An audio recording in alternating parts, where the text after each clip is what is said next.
Assalamualaikum warahmatullahi wabarakatuh. Perkenalkan, nama saya Nurana Fahira, NIM 0804032199, dan ini teman saya Nadira Rizkia Wahyudi.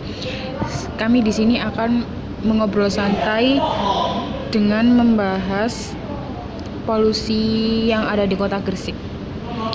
Jadi kan Kota Gresik ini termasuk kota industri yang notabene banyak banget pabrik ya, dan otomatis banyak banget polusi yang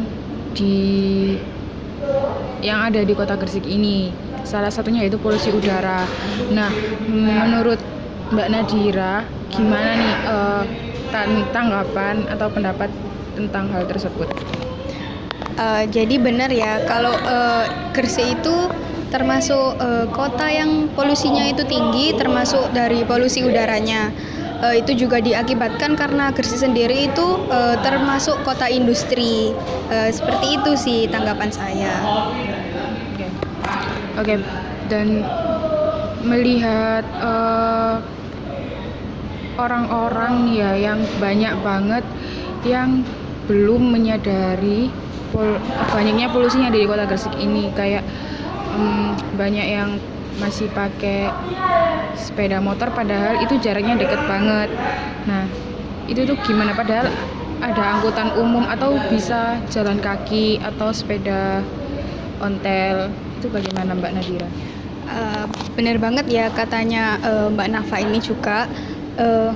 Kalau menurut saya sih seharusnya ya, agar Gresik itu terhindar dari polusi udara yang banyak, sebenarnya itu yang pertama itu dari individunya sendiri ya.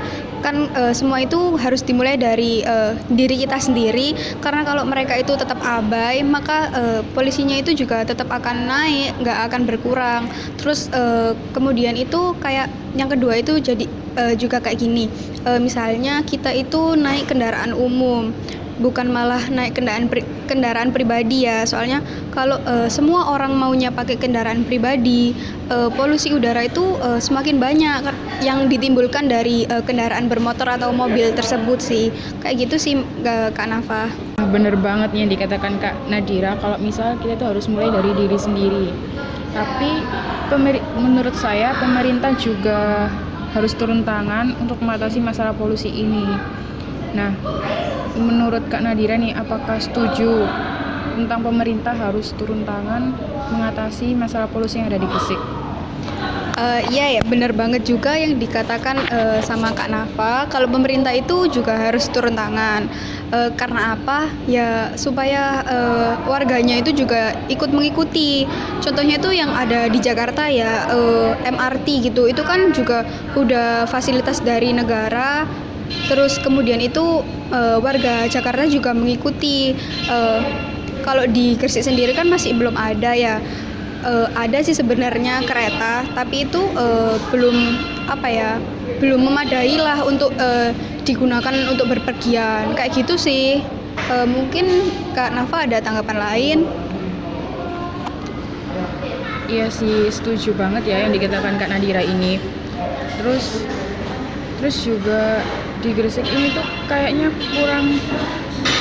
pemerintah kurang memberi fasilitas ya untuk transportasi umum, itu kurang ya kalau menurut aku. Kayak Surabaya nih contohnya, ada bis yang bayarnya itu pakai sampah, dan itu termasuk salah satu cara untuk mengurangi polusi. Jadi dari obrolan singkat kita ini, ayolah bareng-bareng kita menjaga lingkungan agar ekosistemnya juga baik gitu. Terus gimana nih pendapatnya? Iya bener banget yang dikatakan Kak Nafa. Kalau dari obrolan singkat ini tuh kita harus menjaga lingkungan kita biar ekosistem itu tetap terjaga, biar Gresik juga itu tidak ada polusi yang banyak-banyak gitu tentang udaranya, kayak gitu sih. Oke, sekian dari obrolan kami. Maaf jika ada salah kata, perilaku atau ucapan. Assalamualaikum warahmatullahi wabarakatuh.